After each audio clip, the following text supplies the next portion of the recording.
Alright, next day. Investigation into Francis Kendrick could resume. Racist gangs run wild in city. We actually heard about this before, and we were asked to fire all black officers, which I did not do, because that's racist and messed up. And then also second tower to be built in Freeburg. Alright, well, let's just go to work. Maybe get some more story.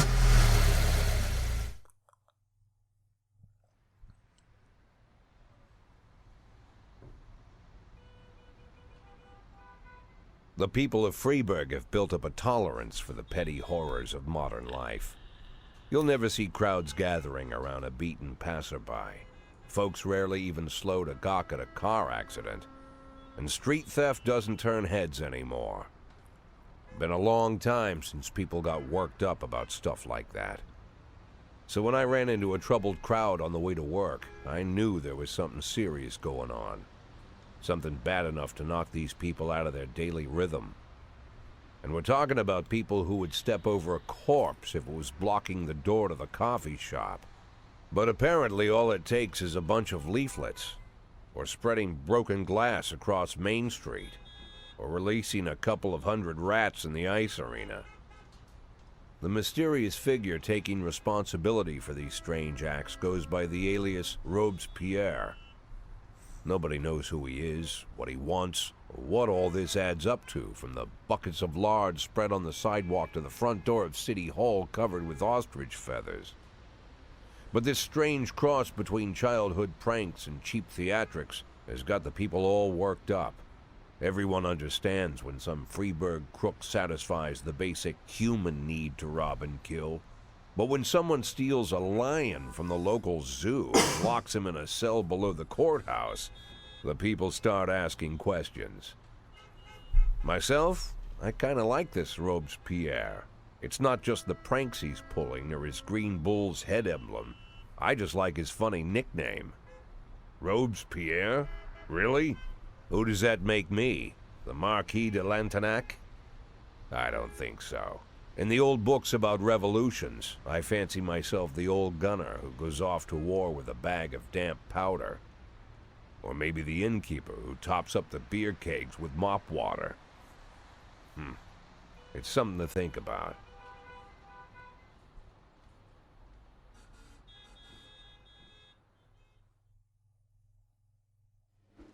Alright, that's pretty cool. So apparently we have a, strange person on the loose. We don't know who it is or why he's doing all these things, but that's pretty cool. That's a little bit of mystery there. That's fun. Martin Stets is your new deputy. Chief, my son came down with a serious illness. Wait, didn't he do that last time? I don't even like his son either. You're gonna work, you idiot. When I was climbing up the stairs, I started feeling a little bit dizzy. No, you work. I'm done with Birch. He's always trying to get out of working. I do not accept that anymore. Alright, let's just go to work. Start the day. Let's see. New records can be obtained as a gift or a thank you for your service. But why wait when you could refill your collection now? What? In the Ulrich's List catalog, you can always find a rich assortment at the lowest possible prices. Pre-order and save. So I could start spending some money and actually get some music. Thing is, I don't care. We're trying to save money for retirement, so that's what we'll do. Also, you know, copyright. I'm just gonna ignore all that every day. The Mafia can offer you some very interesting services. You're practically a member of the family now, so it will hardly cost you a thing. We are 1 week in and we're already freaking affiliated with the Mafia. The Sands, here we go. Crime trap. The Mafia will falsify a special crime in progress report and all the officers who arrive at the scene will be killed. Why would I want this? Investigation trap. The Mafia will falsify a special investigation and the detective who arrives at the scene will be killed. And then the Mafia can also intimidate members of the committee before the hearing at the prosecutor's office. Well, apparently I can get... Your new assistant is no Kendrick, but he's not as useless as he might seem. He can handle some of your duties when you're pressed for time, but lunch is on you, along with any other expenses. Oh, deputy, here we go. So I can send my staff for training. I can send employees to an informal outdoor party. We could hire a snitch, pay an employee to gather important information for me. We can also see statistics. So our best officer is Stovall. Best detective is Wolf. Nobody's died yet, so that's good. We've earned $5,700. Yeah. We solved 14 crimes and only failed 4, so that's pretty good. That's not bad. We can convince our employees not to testify against me, and we can find out which of my employees plan to testify against me. I mean, there's no reason why someone would testify because we haven't done anything wrong yet. And I got my raise. So it's pretty sweet. Alright, so we've got all these different options opening up. Bigfoot Athletic Shoe Shop. A shoe store clerk reports that 2 teenagers found the most expensive sneakers on display, tried them on, and then without paying, ran out the shop wearing the new shoes. So since they're just teenagers, they're probably not that special. This isn't too crazy a case. I'm going to send out Vandal. I'm going to send out Grant. He's a good officer, and she could be a pretty decent officer, so I like to see her be a little bit better. And sending my best officer on something like this seems a little bit stupid. I feel like we're probably going to see another sweet shootout or something. And if that is the case, then, you know, having some really good officers on the scene would be quite helpful. Let's see, okay, so they arrived. Oh, attempted murder, here we go. A man returned from work earlier than usual. I mean, that's really, really early, though. And found his young wife in bed with her lover. The maid called the police when she saw the husband taking a hunting rifle from the wall cabinet. Why is the... Okay, so let me get this straight, right? This young wife is banging her lover. At the same time, the maid is cleaning the house. And then the husband comes home. It's like a shitty sitcom. Now, this is a situation where I'm going to send some really good cops and also Birch, because I don't care if he gets shot.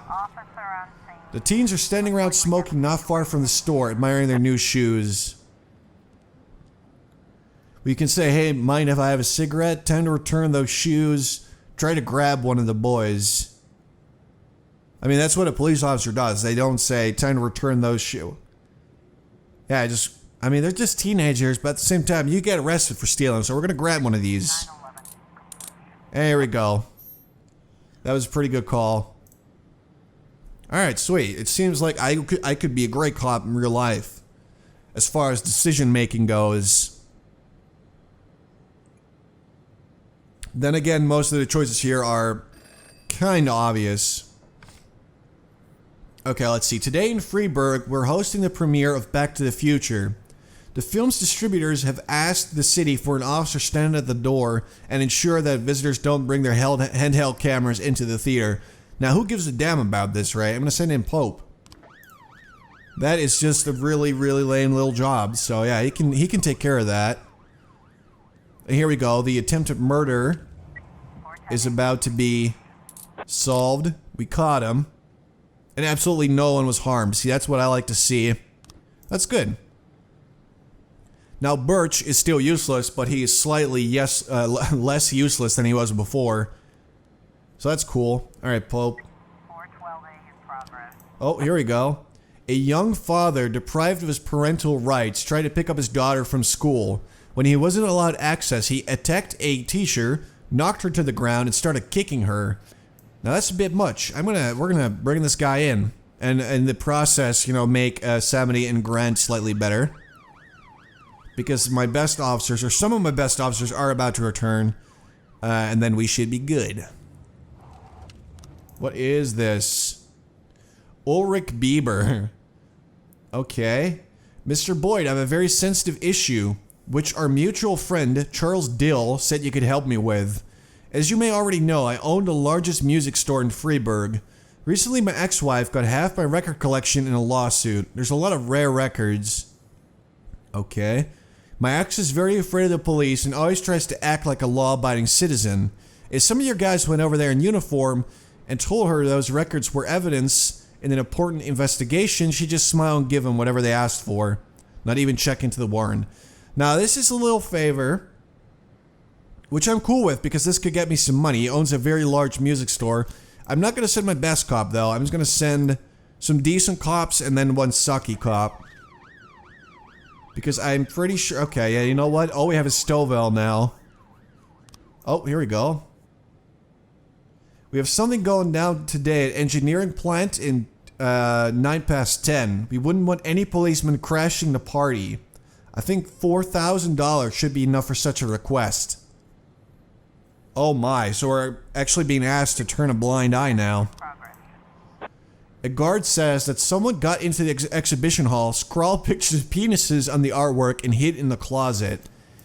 You know what? Mr. Stovall can take care of that. He's a great cop. It's not too serious. I mean, what's the chance that he's gonna die out there? Come on. Alright, so we caught the assault person. Everything's good. Time to get back home. Boys in blue. Let's see. We helped Ulrich Bieber, and to thank us, he gave us a Gennaro Crespo album. The Master, true. Birch perverse glam, so he was really sad at the bar by the time the shift ended. So, Birch isn't returning home. Oh, we did get some money, thank God, alright.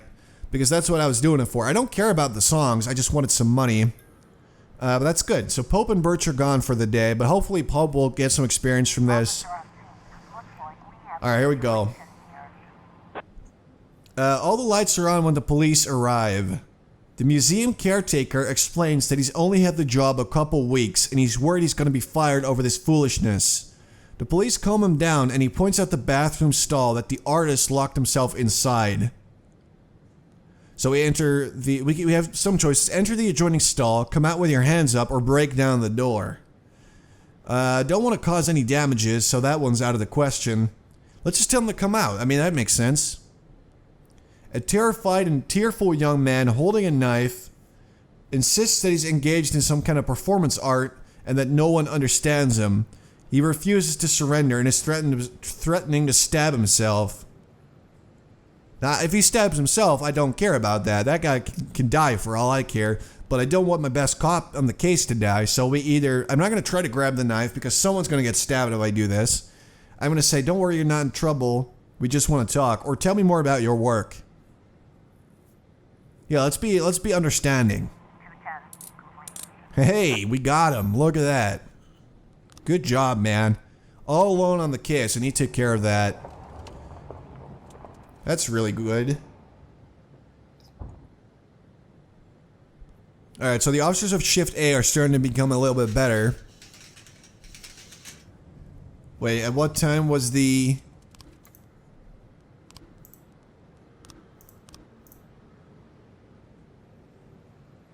I kind of forgot when the crown was taking place. I think it was 10:09. I mean, if it's murder, we might have to actually go there. Here we go. We just received a call from the groundskeeper at a machine factory. He spotted two offenders stealing aluminum from a factory through a hole in the wall. Now, what we could do is try and keep up appearances and only send some crappy officers, although I don't know if the game will allow for that. Or if I still get my money. Basically, the question is, do we want to work with the mob for money, or do we not? Alright, I'm just gonna send my worst officers. Let's just see how this goes. Let's just try some things. I don't know. I'm not really sure what I want. Let's see how this is gonna go down. I hope nobody dies, though.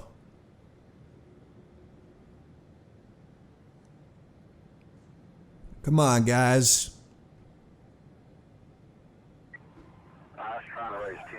Oh, no. Alright, sometimes a call turns out a lot worse than anyone could have guessed. When this happens, officers might request reinforcements. If you have no one available to send and you don't want your people putting their lives on the line, you might need to call them back to the station, but you'll be hanging the citizens out to dry. So they want reinforcements, so either we retreat...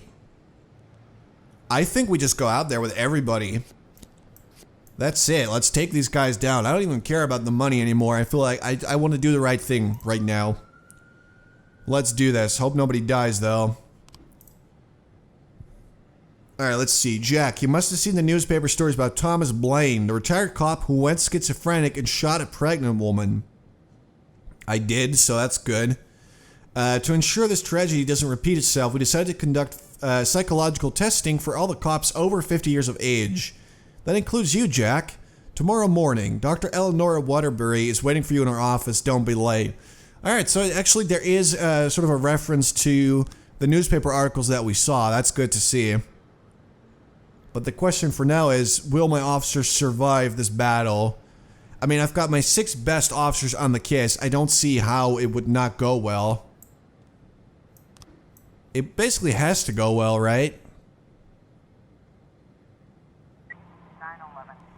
Alright, let's see.